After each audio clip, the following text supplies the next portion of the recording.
Hey guys, in this video, I will show you how to find collectibles on Tonkeeper. Alright, so let's begin with the video.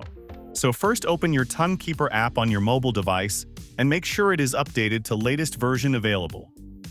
After that, make sure you have loaded up your wallet. Here, if you will see at the bottom right of your screen, you will see the option of collectibles.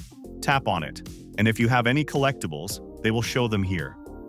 Now, in order to buy collectibles, simply tap on Browse tab, and this type of page will open up. Here, scroll down, you find NFT, and then where it says Buy Collectibles on Get Gems, go and tap on Get Gems. And there you go.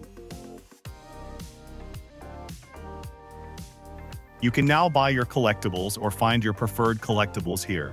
So that's basically how you can find collectibles on Tonkeeper. So that's all for this video.